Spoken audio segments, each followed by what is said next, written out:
কুমিল্লার ভোট গণনার খবর জানাবো। রিটার্নিং কর্মকর্তার কার্যালয়ে রয়েছেন সহকর্মী মাসুদ আলম। মাসুদ, জানাবেন কুমিল্লার চিত্র কেমন দেখছেন?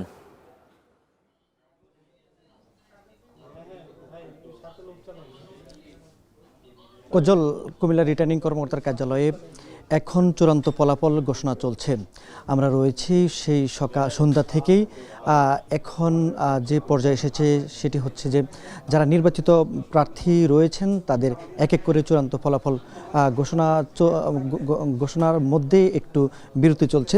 এখানে যে এগারো আসনের যে প্রার্থীরা প্রতিদ্বন্দ্বিতা করেছিলেন সেখানে আট জনে হচ্ছে বিএনপির মনোনীত প্রার্থী, তারা বিজয় হয়েছেন। আর দুইটিতে জামায়াত জোট প্রার্থী তারা বিজয় হয়েছেন কুমিল্লা 4 এবং কুমিল্লা 11 আসনে, যেখানে হাসনাত আবদুল্লাহ রয়েছেন কুমিল্লা 4 আসনে দেবিদ্দার, আর কুমিল্লা 11 চৌদ্দগ্রাম আসনে জামায়াতের নায়েবে আমির ডাক্তার সৈয়দ আব্দুল্লাহ মোহাম্মদ তায়ের বিজয় হয়েছেন। আর একজন প্রার্থী কুমিল্লা 7, তিনি স্বতন্ত্র প্রার্থী, বিএনপির বিদ্রোহী প্রার্থী হিসাবে প্রতিদ্বন্দ্বিতা করেন।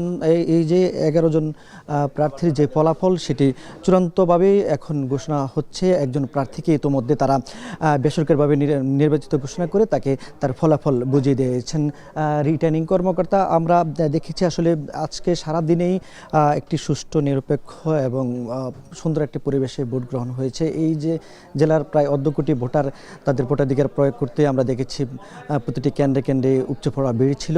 তবে দিন শেষে আমরা দেখেছি মাত্র 55 থেকে 56% ভাগ ভোট এখানে সংগ্রহ হয়েছে বলে রিটার্নিং কর্মকর্তা আমাদেরকে জানিয়েছেন। তবে আমি যদি বলি যে কুমিল্লা 1 আসনে যে পরিমাণ যিনি জয়ী হয়েছেন খন্দকার মোশাররফ হোসেন, তিনি বিএনপির মনোনীত প্রার্থী, তিনি 1,40,305 ভোট পেয়ে তিনি নির্বাচিত হয়েছেন।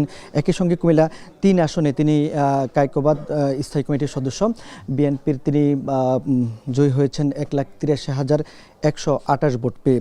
একই সঙ্গে কুমিল্লা 2 আসনে কুমিল্লা দক্ষিণ জেলা বিএনপি সাংগঠনিক সম্পাদক, কুমিল্লা বিভাগীয় সাংগঠনিক সম্পাদক বিএনপির, তিনি 77,307 ভোট পেয়ে তিনি নির্বাচিত হয়েছেন। একই সঙ্গে কুমিল্লা 4 আসনে যে হাসনাত আবদুল্লাহর কথা বলেছি, যে হাসনাত আবদুল্লাহ তিনি বিপুল পরিমাণ ভোটে জয় হয়েছেন। তার যে কেন্দ্রগুলো রয়েছে তিনি সবগুলো কেন্দ্রতেই তার প্রতিদ্বন্দ্বী প্রার্থী থেকে সবচেয়ে বেশি ভোট পেয়ে তিনি বিজয়ী হয়েছেন। তিনি 1,66,563 ভোট পেয়ে তিনি নির্বাচিত হয়েছেন। তার প্রতিদ্বন্দ্বী প্রার্থী 49,885 ভোট পেয়েছেন।